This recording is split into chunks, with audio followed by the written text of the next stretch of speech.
So today we are going to discuss about the root cause of three main deadly diseases in the world. Number 1, stroke. Number 2, heart attack. Number 3, pancreatitis. Okay. So actually our topic is lipoprotein transport and their composition. Many students don't understand that lipoproteins form the basic of these three diseases. They are the basic. Now, if you talk about lipoprotein, do you know what do you mean by lipoprotein? Listen.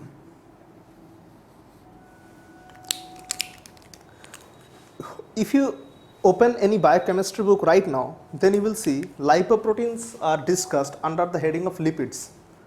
But that is actually not true, with respect to many authors. Lipoproteins are actually made up of two things, that is lipid and proteins, that everybody know. But there is a difference here. The difference is, you will have to understand that lipoprotein, if I just want to, suppose if I just want to get the simple answer or straightforward answer, that is, what is lipoprotein? What will be your answer? It's a lipid, it's a protein, it's a combination of lipid and protein. What is that? What will be the answer? If I want to know that what is lipoprotein, what will be your answer? Is it a lipid? Is it a protein? Or is it a lipid and protein? It is nothing. Listen. Lipoprotein is actually a carrier of triacylglycerol and cholesterol.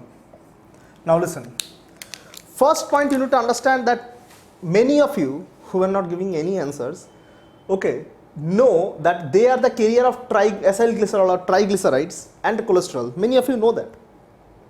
But you probably don't know why cholesterol and tags need this type of carrier system. Listen, suppose if I draw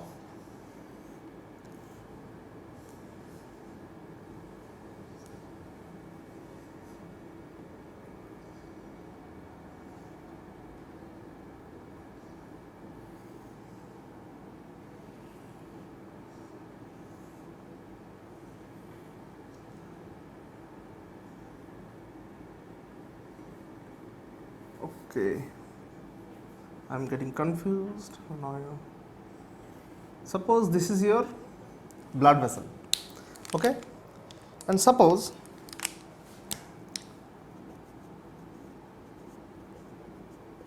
this is blood, okay, and it has got RBC,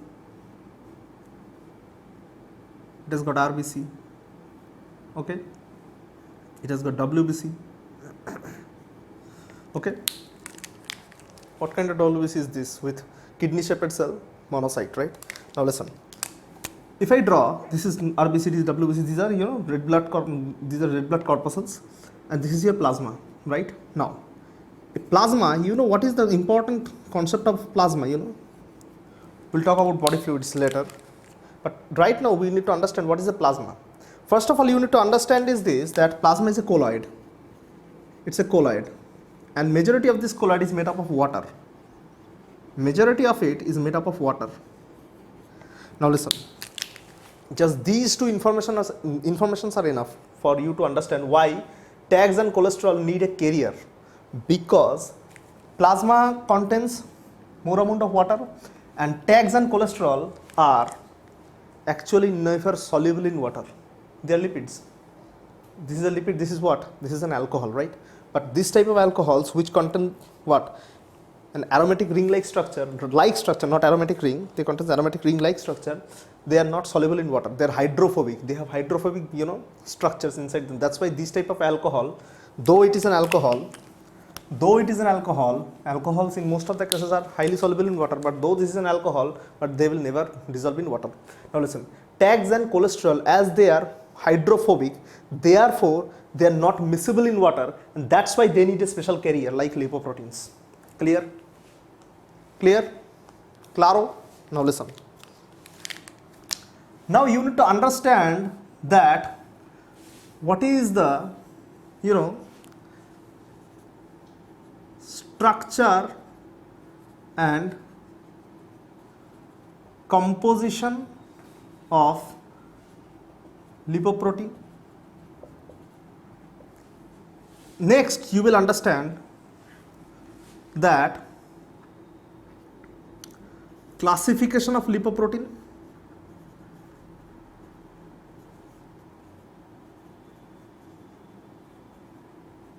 then you will understand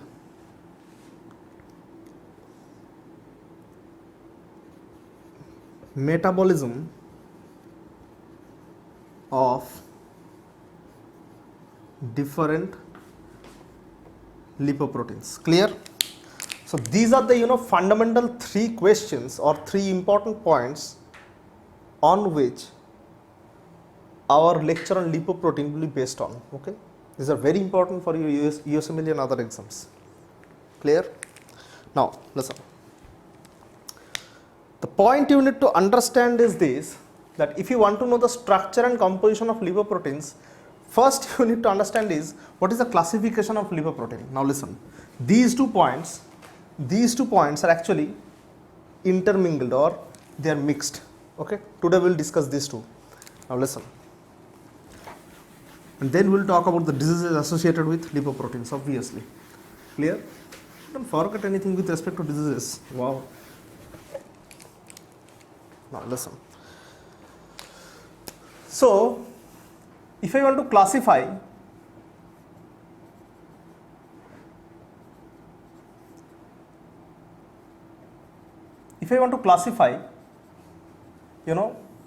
lipoproteins, then you need to understand that what you will tell is there are LDL, there are VLDL, there are HDL, there are chylomicrons, and so on and so forth, right? Now you need to understand is this.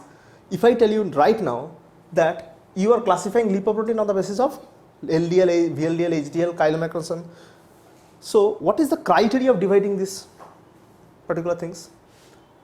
Listen, whenever you classify anything, it is based on a particular property, right? Whenever you classify a particular thing, it is based on a particular property. Then if I tell you that if you are classifying lipoproteins on the basis of, if you are classifying lipoprotein with respect to if you are classifying lipoprotein, then if you are getting LDL, VLDL, HDL and chylomicrons, and if I tell you on what basis you are actually dividing them, then your answer will be on the basis of density. That means lipoproteins are classified on the basis of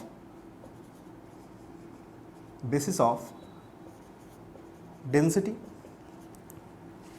and on the basis of electrophoretic mobility. Now listen with all your attention possible. Now, classification of lipoprotein on the basis of density uses the amount of lipid present in the lipoprotein, and classification of lipoprotein on the basis of electrophoretic mobility uses amount of protein present in the lipoprotein. Clear? That means if you have got this term lipoprotein, it is because it has got lipid content in it and it has got protein content in it. If you are classifying lipoprotein on the basis of, if you are classifying classifying lipoprotein on the basis of lipid content, then you are actually classifying lipoproteins on the basis of density. And if you are classifying lipoprotein with respect to proteins present, then you are actually classifying with respect to what? Electrophoretic mobility. Clear? Okay? Okay. Now listen. We will start with the most easy one, that is which you all know, that is on the basis classification of lipoproteins on the basis of density. Listen.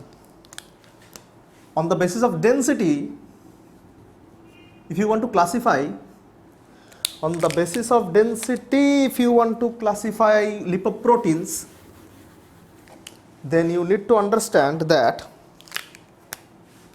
there is what? Chylomicron. There is what? LDL or VLDL? There is VLDL, very low density lipoprotein, right? Very low density lipoprotein. Yes, I know. I know how these things work for pancreatitis, obviously, but the point you need to understand is this is actually a biochemistry class, okay, and not a molecular pathology class. We'll talk about this when we'll talking about in details molecular pathology.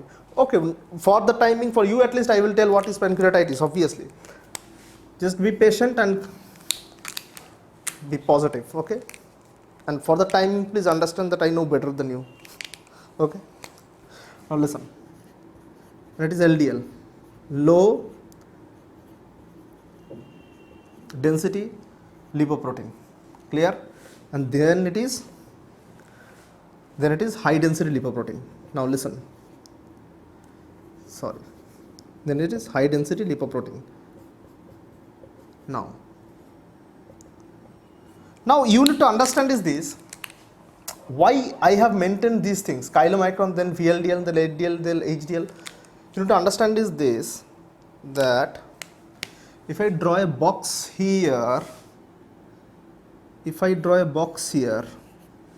and a box here, and if I draw an arrow here,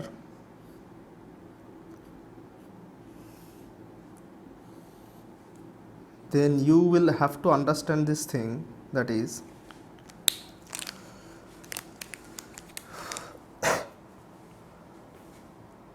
if you are coming from bottom to top, then you need to understand in the bottom there is high density, that is low fat and high protein content. I knew it that you will have problem that why this high density lipoprotein has high protein and low fat. Very good. We'll talk about density. You probably don't know what is the important definition of density. What is the definition of density? Mass per unit volume. Everybody is saying that mass per unit volume is the definition of density. Do you understand really what is density? No. Don't worry. Yes, you should laugh at yourself. Listen. Point you need to understand, if you don't know the definition of density, you are actually treating patients who have actually these type of indexes which are really important for you people to understand that you are going to treat patients. That's horrible. Listen. So HDL has low fat and high protein, and at the bottom we have high fat and low protein content, right? Now you need to understand a very different perspective here, that first of all you need to understand why, as the percentage of fat increases, listen with all your attention. An important fact note is this, you need to understand this always, that as percentage of fat increases, density of lipoproteins decreases. You know that, right? As the percentage of fat increases, density of lipoprotein decreases. Why it is so? Now, suppose in a container, let me give you a very tough thing, because probably you can't answer this also. Listen. If I tell you that I have filled this particular bottle or this jar with water, and over it I am pouring oil, then oil will be over water or water will be over oil? Oil will be over water, right? Right? Oil will be over water. Everybody knows that. Then why it is so? Because the density of water is greater than the density of oil, right? Right? You know that. But why? My question is why? It is not a biological question or something like that. It's a common sense. Listen. If you really want to answer this question, understand this. Suppose this is a container, okay? and you fill it with water, okay, now listen, don't, suppose this is a two-dimensional figure of this container, and you fill it with water, suppose these are water molecules, clear? How many water molecules you can fill or pack here? 1, 2, 3, 4, 5, 6, 7, 8, 9, 10, 11, 12, 13, 14, 14, right? 14. Now, if you draw a similar vessel here, and if you want to pack this similar vessel with oil or fat, oil is what? Triglyceride, and it will take much more space than this, right? That means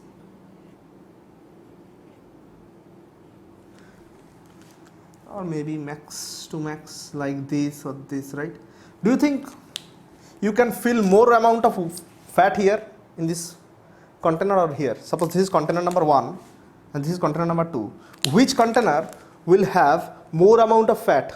Container number 2 or 1? Now listen.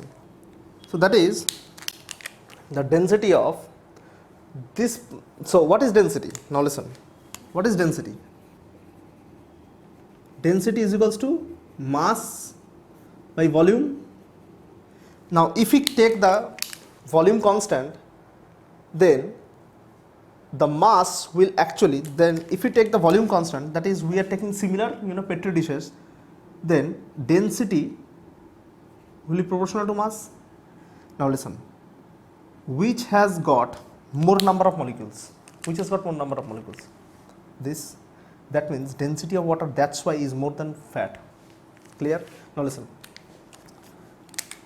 Again, understand this very basic thing. As the percentage of fat increases, density of lipoprotein, that's why decreases. Clear? As the percentage of fat increases, therefore, density of lipoprotein, that's why decreases. Clear? Now understood?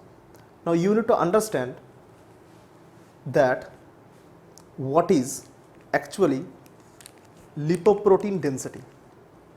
So now, so as the percentage of fat increases, density of lipoprotein decreases. Okay?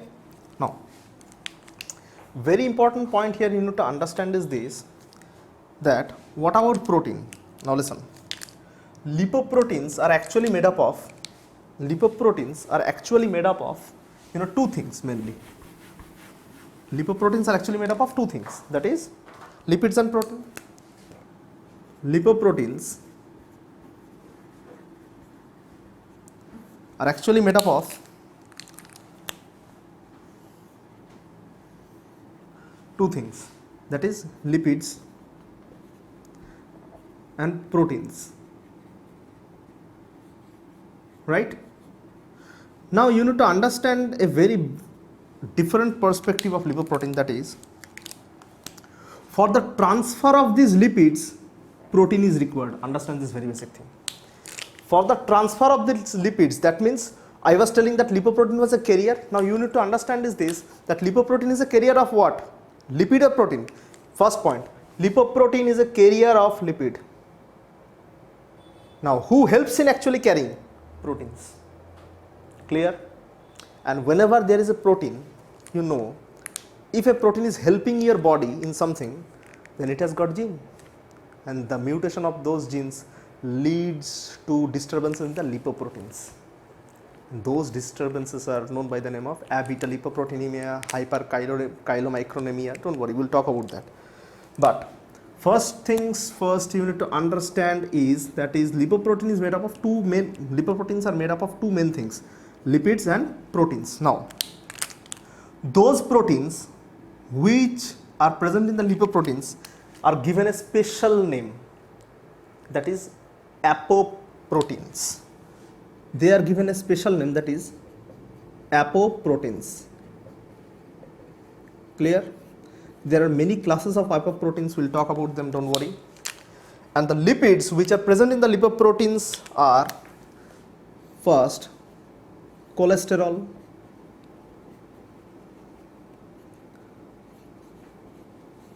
cholesteryl ester, then triacylglycerol, okay, and a small amount of phospholipids as well. Clear? So these are the four types of lipids which are actually carried via lipoproteins in your body. Clear? Now back to this discussion. If I am talking about chylomicron, then chylomicron has got high fat percentage and low protein percentage. That means what? Chylomicron is the most loaded. Chylomicron is mostly loaded with cholesterol, cholesterol ester, tags and phospholipids, right? Wrong. Listen. Chylomicrons are mainly loaded by triacylglycerol or tags or triglycerides. Clear? They contain cholesterol, cholesterol ester obviously, and phospholipid, but they contain maximum amount of tags. Clear? They contain maximum amount of tags. Now listen. Okay. Now you need to understand a very basic thing, that is that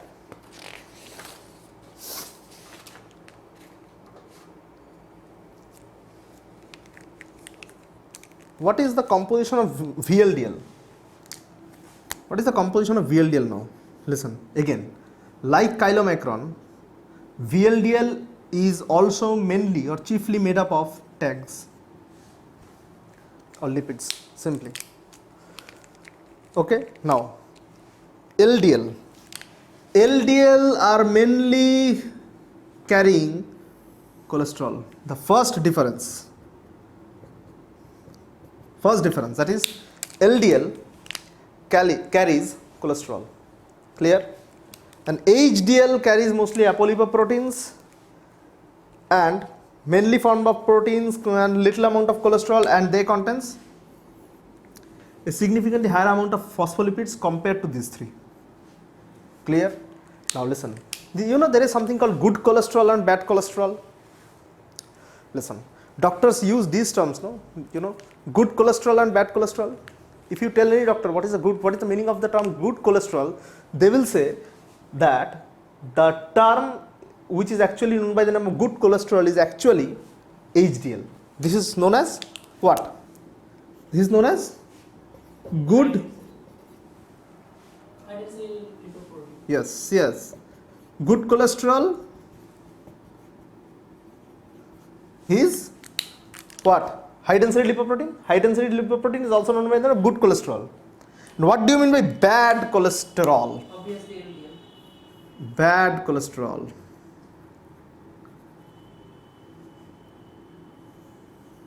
Bad cholesterol means what? Now listen. Even after this class, if you think that LDL is much more, bad, you need to understand or revisit your, knowledge, because VLDL is much more, bad than LDL. Okay. VLDL and LDL, these both are known by the name of bad cholesterol. Now listen with all your attention. Listen. The term that you don't know about good cholesterol and bad cholesterol. How can a cholesterol molecule, listen, cholesterol is an alcohol. How can a cholesterol molecule be good or bad? Listen, a cholesterol molecule cannot be good and bad. But what do you mean by good cholesterol is high density lipoprotein? A particular term is missing here, and you don't know that. A particular term which is missing here is good cholesterol transporter. The most important term is missing here. It's a good cholesterol transporter. This is the term you need to understand as a doctor. Okay, that is, a good cholesterol transporter is HDL. That means it is a transporter of cholesterol which has the ability to take maximum cholesterol inside it. And a bad cholesterol transporter, listen, and a bad cholesterol transporter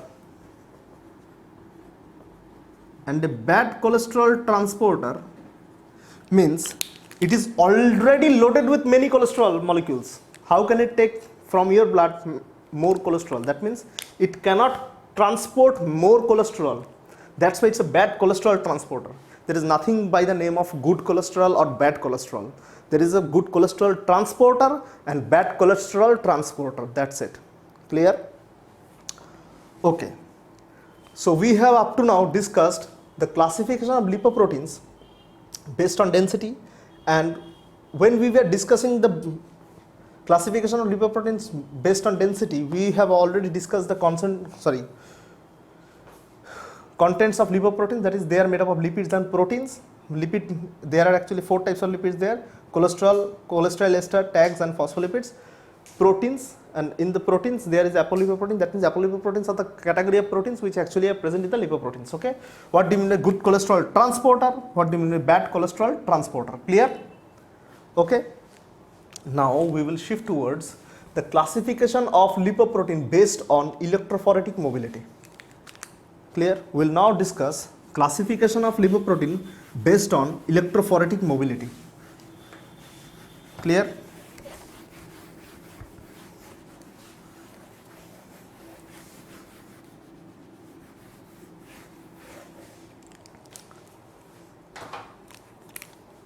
Now listen.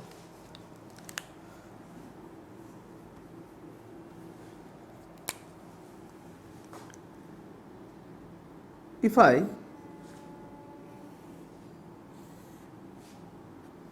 take an electrophoretic tank here and dip a strip in it, and if I add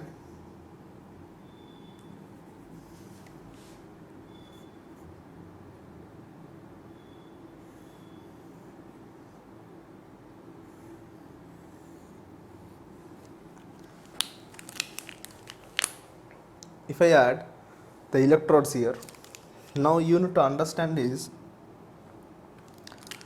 this is the negative terminal, this is the positive terminal. Now listen, which is cathode, which is anode? This is, I'm not going to discuss it even.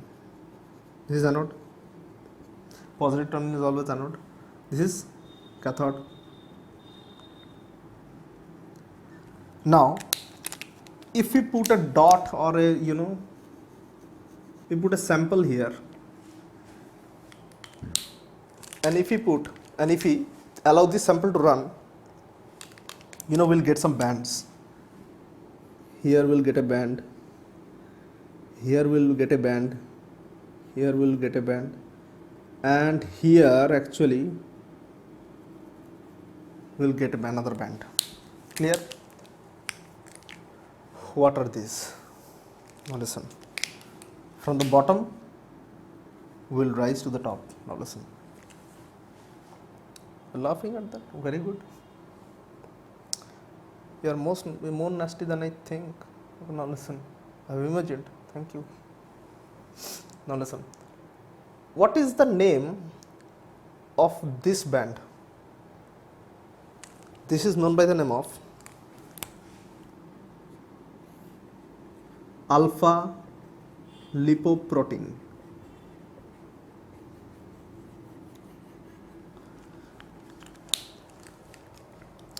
What is the name of this band? This is called beta lipoprotein. Now listen, this band is before beta lipoprotein, that's why it is known by the name of pre-beta lipoprotein.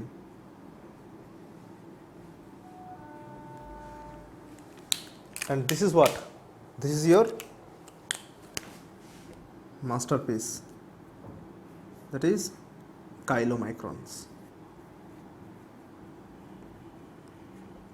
Clear?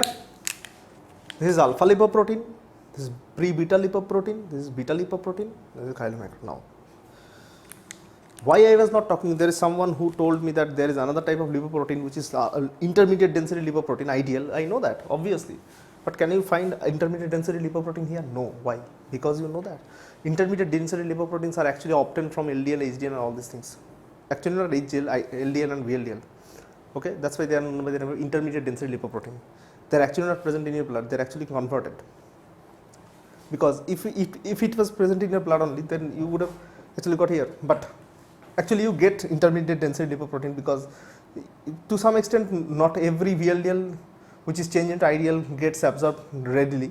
That's why you will get it. But if you take a blood sample, probably will not get ideal band. Okay, you may get, but this is the more probable picture. Now listen. When we were classifying lipoproteins on the basis of density, we have got what? Chylomicron. We have got VLDL. We have got LDL. We have got then HDL. Right? We have got chylomicron. We have got VLDL, then LDL, then HDL. Right? Now, my question is: suppose this is your chylomicron. Can you tell me what is the name of alpha lipoprotein? If you follow this, you know it, right? The name of alpha lipoprotein is HDL. Why? Now listen. If you consider this strip, okay, let me draw it here. If you consider this strip, you have put a positive terminal here, you have put a negative terminal here. Now listen. HDL has got highest concentration of protein. HDL has got highest concentration of protein. That's true. Now you need to understand is this. If HDL has got highest concentration of proteins, then in your body pH, what is your body pH? 7.4. At this pH, all the proteins are negatively charged. Do you know? All the proteins are negatively charged. We have read in protein biochemistry. All the proteins are negatively charged. That means that means HDL has got highest concentration of proteins. That means HDL among these four have highest amount of negative charge. That's why it has run towards the positive charge swiftly. Clear? Now above it there is pre-beta lipoprotein. LDL is, that's why known by the name of pre-beta lipoprotein. Why? Because concentration of protein is much higher. Now listen, what happens is this. Suppose this is chylomicron, this is your VLDL, this is your LDL, this is your HDL. Now what happens is this. Suppose this is your chylomicron, this is your VLDL, this is your LDL, this is your HDL. You need to understand is this, that if it is chylomicron, this is VLDL, this is LDL, and this is HDL, what is actually changing? These things are becoming smaller, right? They are actually losing lipids. If chylomicron actually loses lipids, they will become VLDL, or if they loses then becomes LDL, HDL, or something like that. Now you need to understand is this, they are losing lipids. If there is a seesaw here and there is lipid portion of lipoprotein standing or sitting here, and there is a protein part is sitting here, if lipid portion is actually steadily decreasing, then protein portion will have to win, right? That means what? HDL is having more protein. No, HDL has less lipid. That's why they have this electrophoretic mobility, because lipids are electrically neutral, they cannot move, and they become a bulk, and they become actually a resistance for this movement, electrophoretic mobility. Clear? Now what is the name of beta lipoprotein? You know now. VLDL. And chylomicron will try to move, but they cannot move. They're like sumo fighters, Why? Because chylomicron has the highest concentration of what? Lipids. And lipids are electrophoretically neutral. Clear? Now we'll be discussing lipoprotein transport. Now listen, whenever I talk about the lipoprotein transport, then I actually prefer the chylomicron transport first. Why? Because you need to understand that how body actually metabolizes one of the largest lipoprotein of our body. You should know this first, because with this, three important diseases are related: beta lipoproteinemia, hyperchylomicronemia, and surprisingly pancreatitis. Clear? Now listen. So we'll talk about chylomicron transport. Clear? Now, if I talk about chylomicron transport, then you need to understand. If you don't know this, that check out the video where I have discussed the fat absorption. There I have discussed in details how a chylomicron is formed. But today I will discuss it with more detailing. Okay, now listen. Do you want me to explain chylomicron transport in just 5 minutes, then go into details? Okay, now listen. In just 5 minutes, okay? Suppose this is your intestinal cell, okay?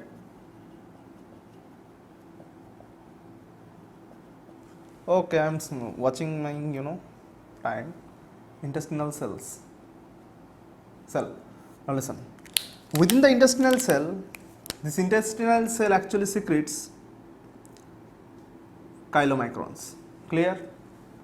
And this chylomicron actually enters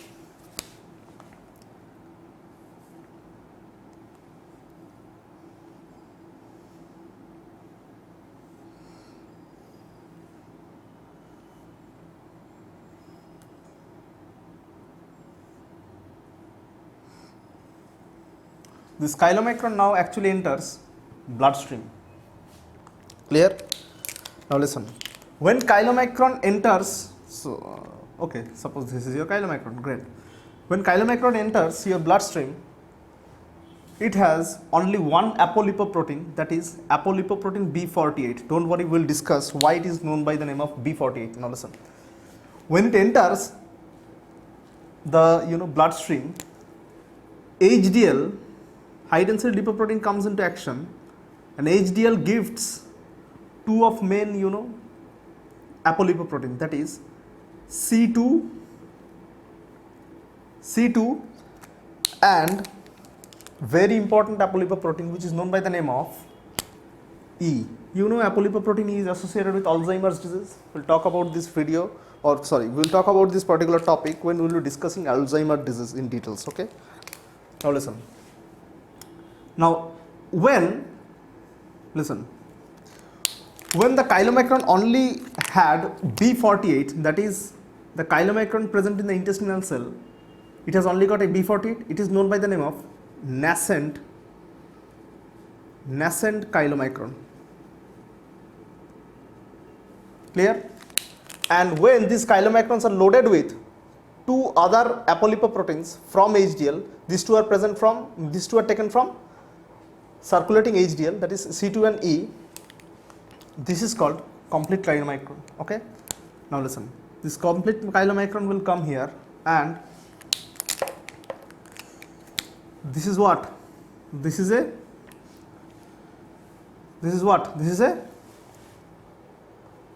what? You're wasting my time. Come on.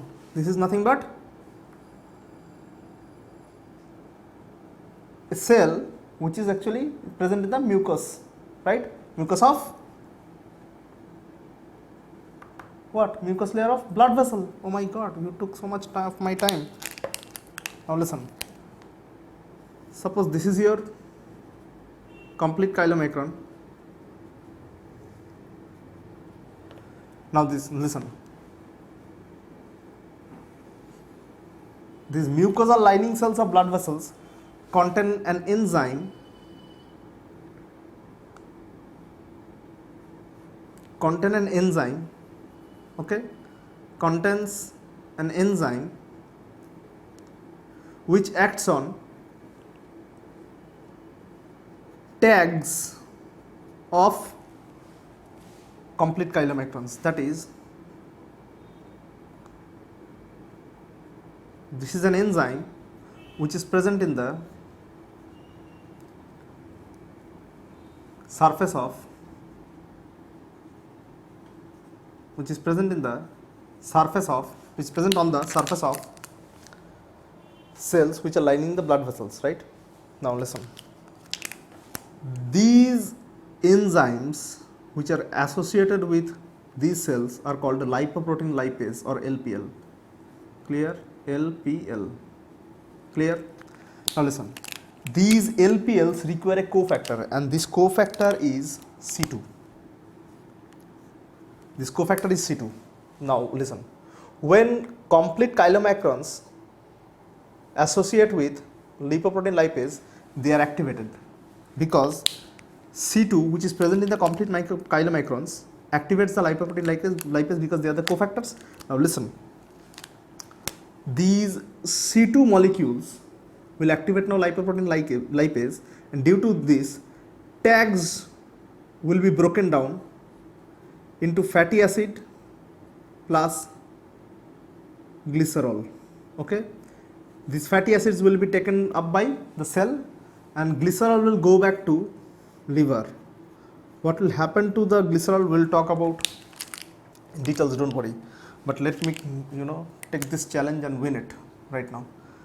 Now listen. So these tags are now converted into fatty acids and glycerol, and glycerol goes back to liver. Now listen. Now this is now a chylomicron which has got lesser amount of tags and higher amount of cholesterol and cholesteryl ester. Right? Now listen. From where cholesterol ester comes, now listen. Cholesterol ester, we'll talk about that, don't worry. Okay. I forgot to tell that there is another lipids, that is cholesterol ester. We'll talk about that, but listen. It has still got C2, it has still got E, it has still got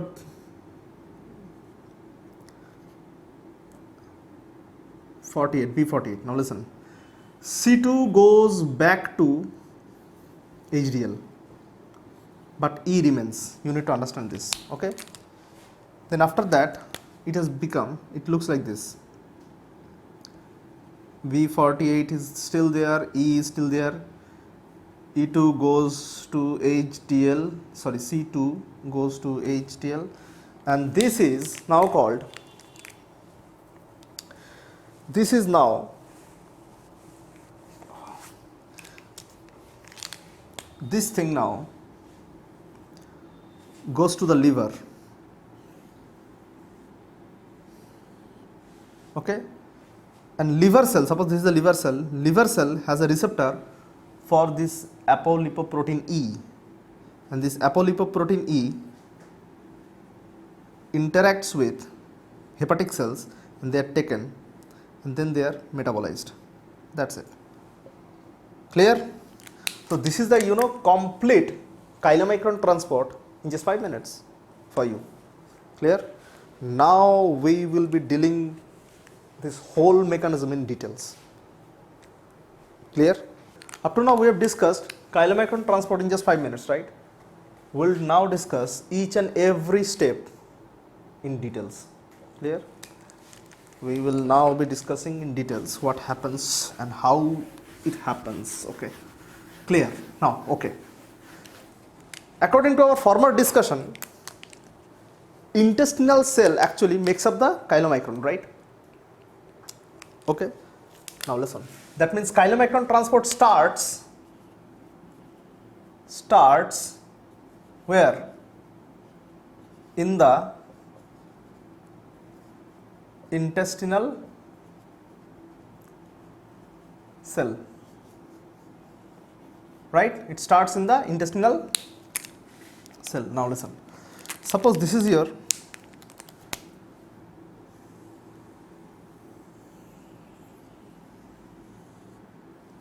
intestinal cell. So this is your intestinal cell. Clear? Now listen.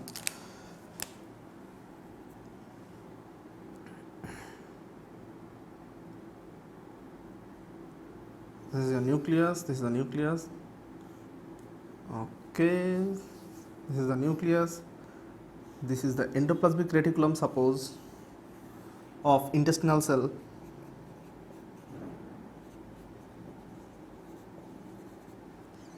And this is the Golgi complex. Clear? Okay. This is your, suppose, very humble Golgi complex. Clear? This is a nucleus, this is a endoplasmic reticulum, okay? This is a Golgi complex and it is divided into cis Golgi, trans Golgi. Now listen. To make up a chylomicron, okay, what you need? You need tags, sorry, you need tags, you need cholesterol, you need cholesteryl ester,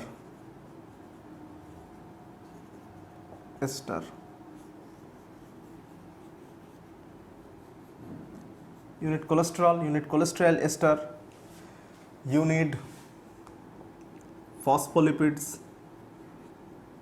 you need apolipoproteins, right? You need these 1, 2, 3, 4, 5 things. Clear? Now, first of all, I have not discussed what is cholesteryl ester, right? Now listen. Suppose this is your cholesterol molecule, okay? This is your cholesterol molecule. Cholesterol is what? Alcohol, right? Hydrophobic alcohol.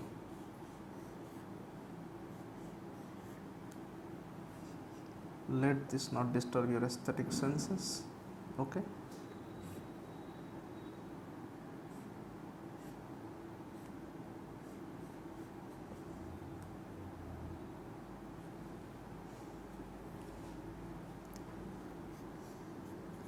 This is your cholesterol molecule. Now listen, in a cholesterol molecule, this OH group is free. This OH group is free, right? Now, if you, to this OH molecule, if you try to react with this OH molecule, any carboxylic acid group, then what will happen is this OH and H will go out and there will be a bond. There will be a bond, right? And now you have got a cholesteryl ester. That's it. Cholesteryl ester is actually a derivative of cholesterol ester itself.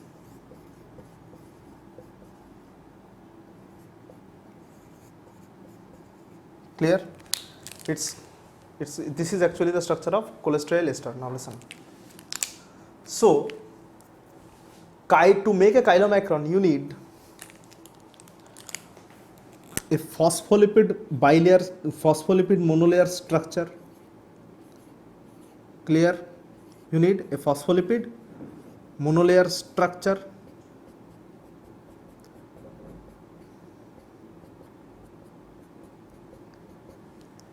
Right? Again, you also need cholesterol, you also need cholesteryl ester, you also need tag, right? The concentration of tag is highest, right? And then you need a very special component known by the name of apolipoproteins. That means they are the protein complexes like this. They are present on the surface. Suppose this is ApoB48, and later we will know that there is ApoC2 and ApoE, right? Now my question is, ApoB48 is what? ApoB48 is the only apolipoprotein which is unique to chylomicron. Clear? Which is unique to chylomicron. Okay? Now listen. ApoB48, you know there is something called ApoB100. ApoB100. There is a apolipoprotein known by the name of ApoB100. What is the difference between apolipoprotein B100 and apolipoprotein B48? Now listen, it's very important for you to understand that actually ApoB48 comes from the same gene as that of ApoB100. That means the gene of ApoB48 and ApoB100 are same. The gene for ApoB48 and ApoB100 are same.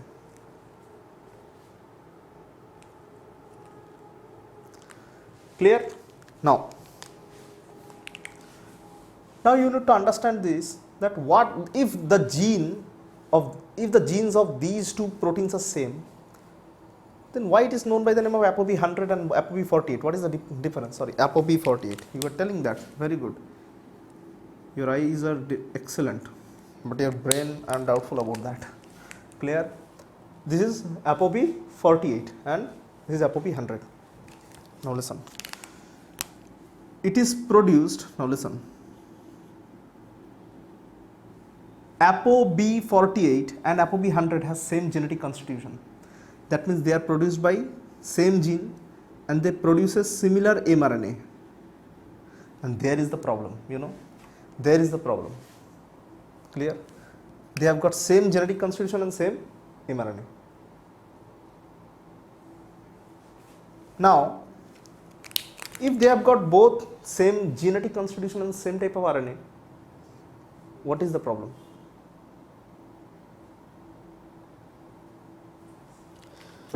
The problem is post-transcriptional modification. The problem is post-transcriptional modification. What is the problem? Post-transcriptional modification. Now listen. Sorry. If I take out this gene, suppose this is ApoB100 gene, and from this gene mRNA comes out, and what do you mean with, and listen, after this mRNA comes out, there is due to the post-transcriptional modification,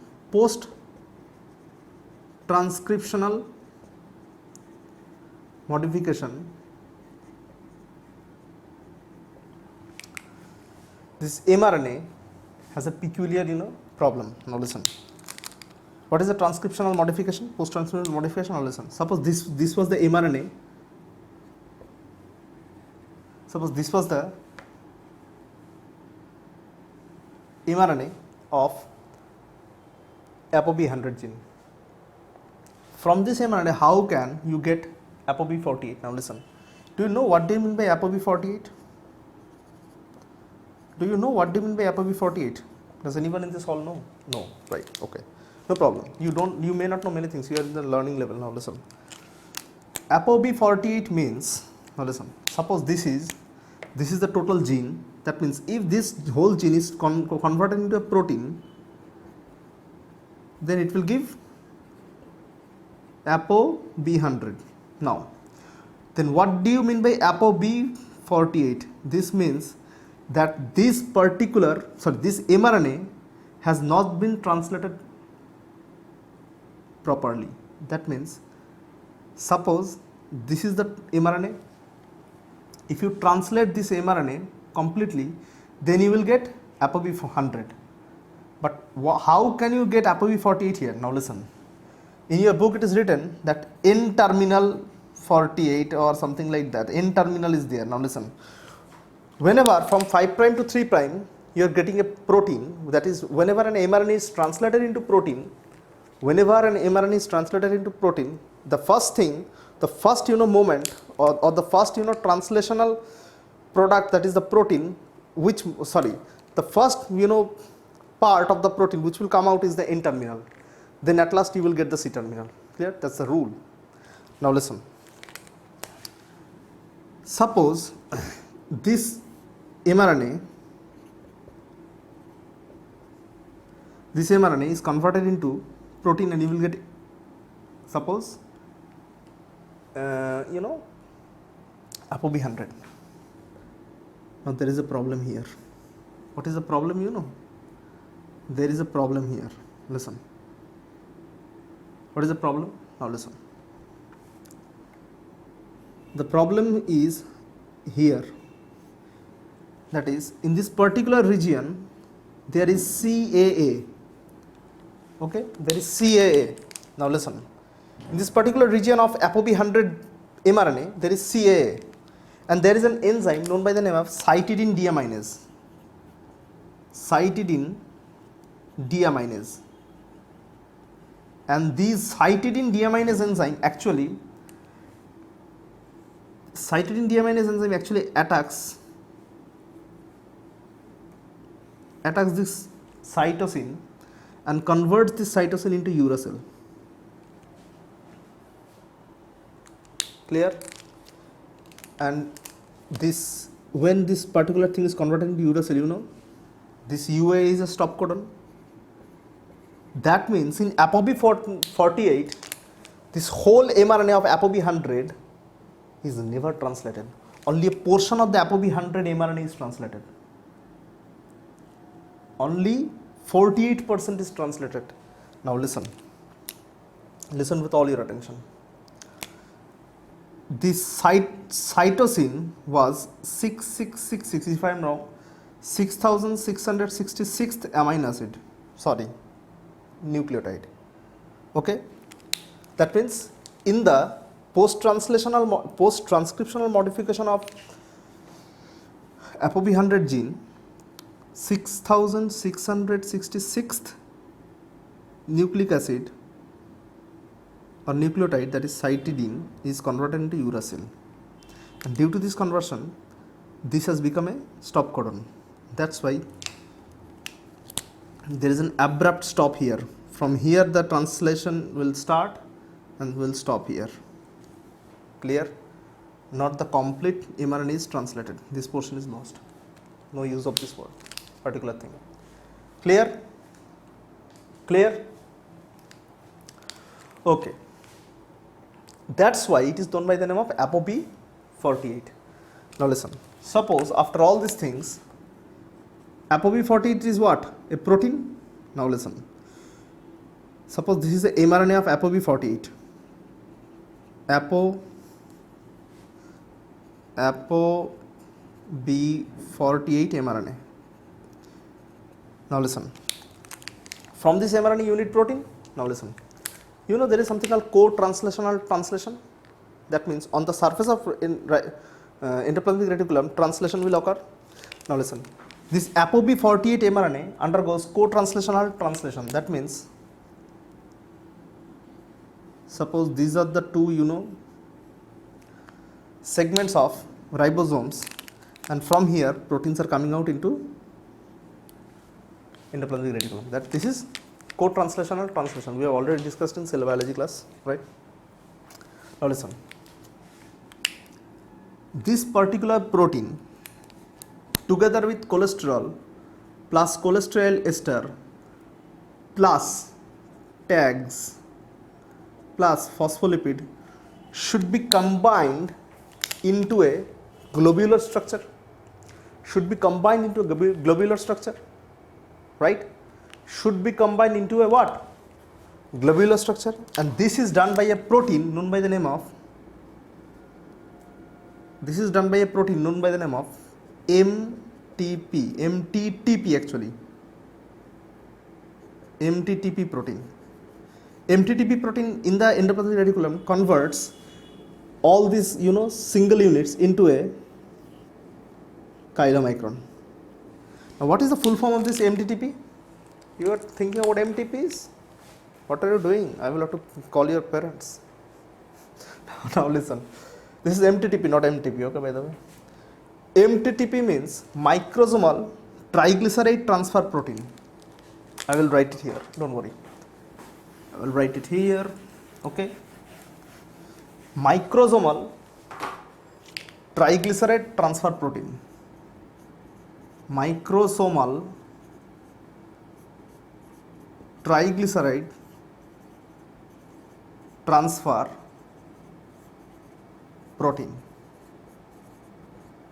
Clear? MTTP, not that what you are thinking. Okay, this is what?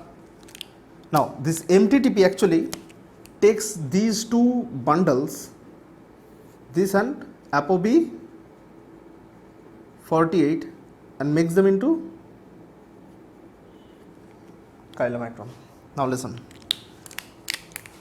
when this chylomicron is ready, this is known by the name of nascent chylomicron. This is called nascent chylomicron. Clear? Now this is known by the name of nascent chylomicron. Why it is called nascent chylomicron? Now listen, when it will be complete chylomicron, when it is loaded with C2 and apolipoprotein E, these two will come from HDL, right? Now listen. Now, where this nascent chylomicron is present? Where is the nascent chylomicron present? In the endoplasmic reticulum. Now listen, you don't have to understand anything. You listen. From endoplasmic reticulum, this is okay for your, this is ER, this is cis Golgi, this is trans Golgi. Now you have to understand is, from here, this nascent chylomicron will be taken to cis Golgi via COP2 vessels. Then from trans Golgi, this will be taken to outside with the help of exocytosis. Now listen with all your attention.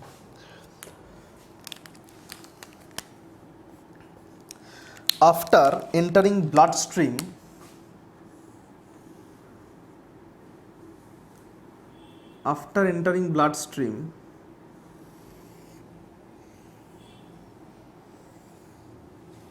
suppose this is your chylomicron, right?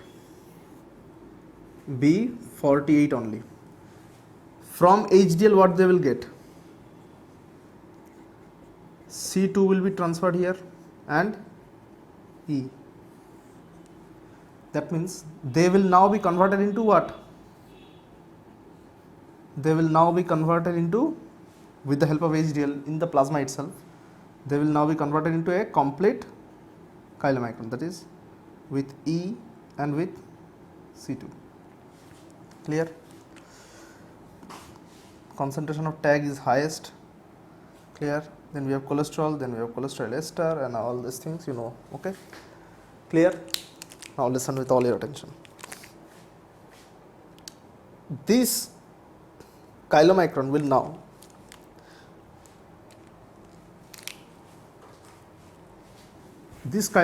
now undergo a change. What change you know already? Now listen. Suppose this is your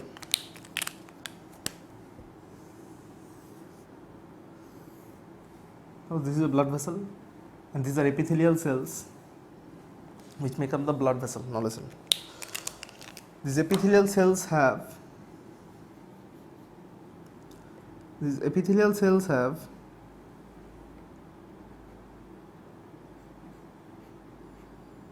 enzymes. Okay? Clear? E for enzyme. Okay? Okay.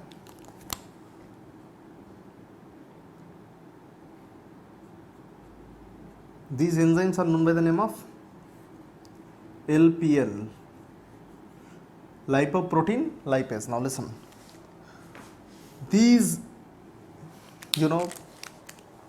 enzymes which are present on the epithelial cells of or endothelial cells of blood vessels, these enzymes require C2 because C2 is the cofactor of LPL, and here it is E and here it is B48. Clear? Now listen with all your attention possible. Now suppose this C2 interacts with the lipoprotein lipase, then from here tags, suppose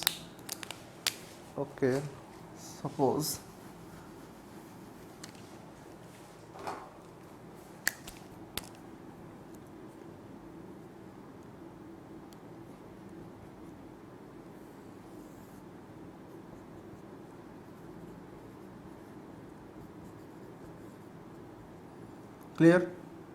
Now, lipoprotein lipase will only act on tag and they will convert triglyceride into glycerol and they will take the fatty acids, right? They will split the glycerol and fatty acids, and this glycerol will go back to liver, right? Now you need to understand, what will happen to fatty acids. Okay, they will be stored in these cells, and they will be actually, lipoprotein lipase are also active in the adipocytes. They will also be stored in the adipocytes. Now what happens to this glycerol is the most important thing you need to understand. When glycerol enters liver, you know the structure of glycerol?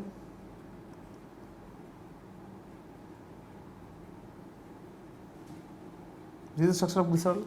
Now listen, if you oxidize this is the first carbon, this is second carbon, this is third carbon. Now if you oxidize, oxidation in organic chemistry means removal of oxygen or addition of hydrogen, that's it. If you remove this hydrogen, this is oxidation. If you oxidize the second carbon, you will be getting what? Keto. This is what you know. You know already. This is known by the name of dihydroxyacetone.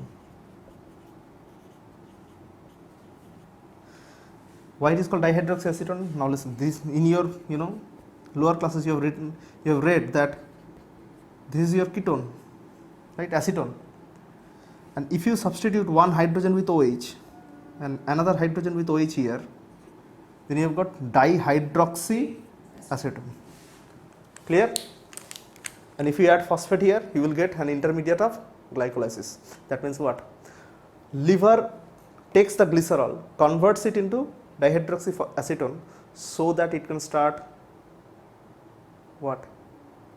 It can start glycolysis, or that means it can produce energy from glycerol.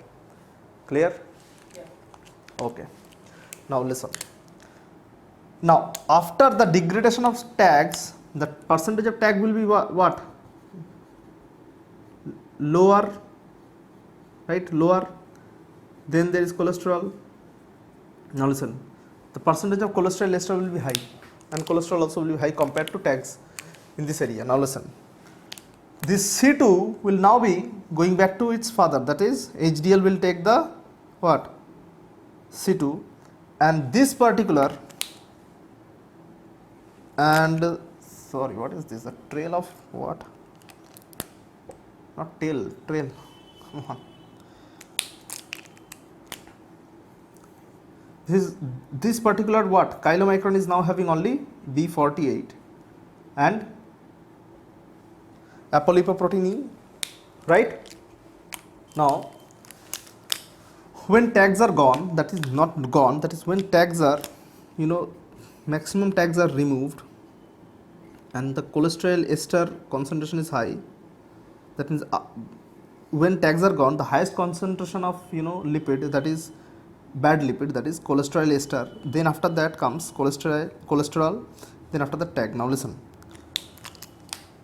when this particular thing is when in this particular thing tags are removed and cholesterol ester are more, after that cholesterol, then the concentration of tag comes and there is removal of C2 also, then this structure is known by the name of chylomicron remnant. It is known by the name of chylomicron remnant. Now listen, there are few diseases associated with this particular diagram already. Now listen, what are those? Suppose in any person this C2 is mutated, or lipoprotein lipase is mutated. C2 is mutated or lipoprotein lipase is mutated. Then in these persons, concentration of chylomicrons increases in blood. percentage of chylomicrons increases in blood that is greater than 1000 mg per dl, that is risky. And you know the biggest risk of this hyperchylomicronemia? The biggest risk of hyperchylomicronemia is pancreatitis. How? Okay.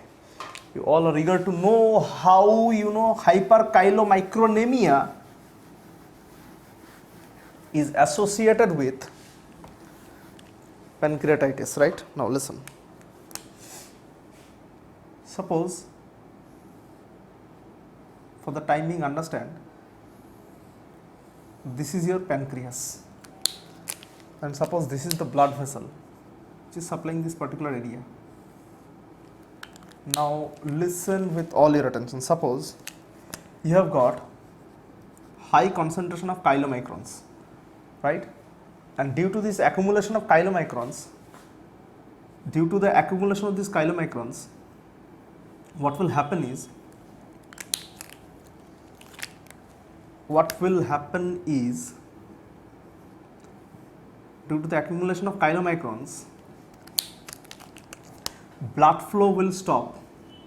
Okay, blood flow will stop. That means chylomicrons will form a kind of plaque. Okay, the blood flow will stop from here, and you know what are these? These are acinar cells, and you know acinar cells produces pancreatic enzymes, lipase, amylase, and proteases, trypsin, chymotrypsin, right? But my point is this: there are many other proteins which are also present in the pancreas. Then why pancreatic proteases never digest them?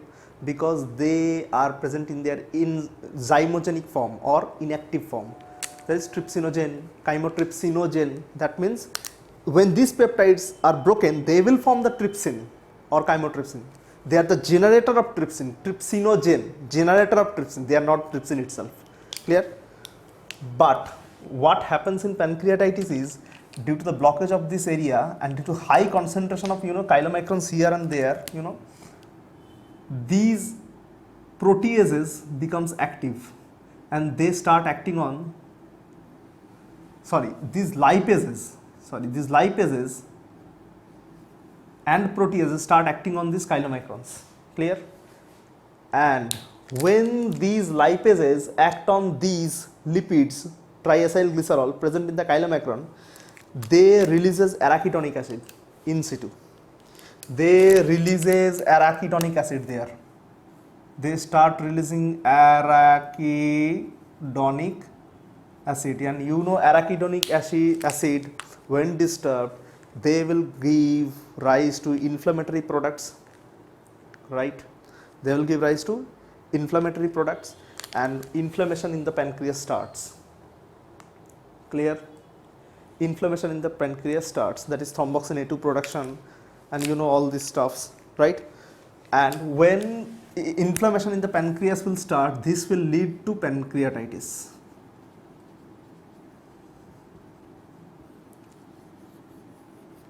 That's it. That is, when these lipase and proteases will act on these chylomicrons, they will release what? Triacylglycerol. They will release glycerol and fatty acids, and arachidonic acid is one of the fatty acid, C20, right? Carbon number 20 having 4 double bonds, right? Now listen, arachidonic acid, when acted upon by these things, they will lead to the in situ production of inflammatory products like thromboxane A2 and all these things, and this will lead to the generalized inflammation of the pancreas, which will ultimately lead to pancreatitis. Clear? That means hyperchylomicronemia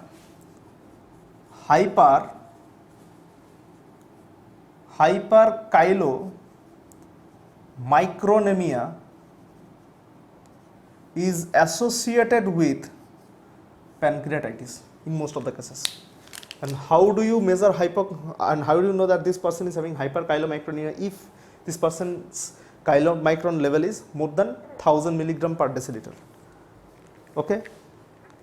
Clear? Okay, now where will this chylomicron remnant go? My specific question. This chylomicron remnant has got E, that is apolipoprotein E, and apolipoprotein E receptors are present in the liver. and apolipoprotein E receptors are present in the liver, that is hepatic cells. Suppose this is your big boss, that is liver, okay. This is the liver, and this chylomicron remnant goes to liver, okay.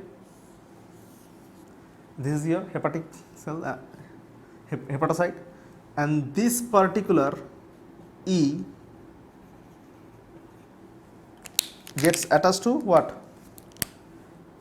ApoE receptor. Clear? ApoE receptor. This particular chylomicron remnant get attached with the ApoE receptor present on the hepatocytes, and this will be taken up and they will be degraded. Okay, clear? Now, I have forgot to mention one thing, that you know that suppose this is your intestinal cell, this is your intestinal cells, you know, nucleus, this is endoplasmic reticulum, this is Golgi complex, C centrons, now listen. This intestinal cell drains chylomicrons into which duct? Into which duct? It drains into thoracic duct, okay. Thoracic duct, which opens into left subclavian vein. Left subclavian vein. Clear? Left subclavian vein. Clear? So this was the, you know, transport of chylomicron, transport and metabolism of chylomicron.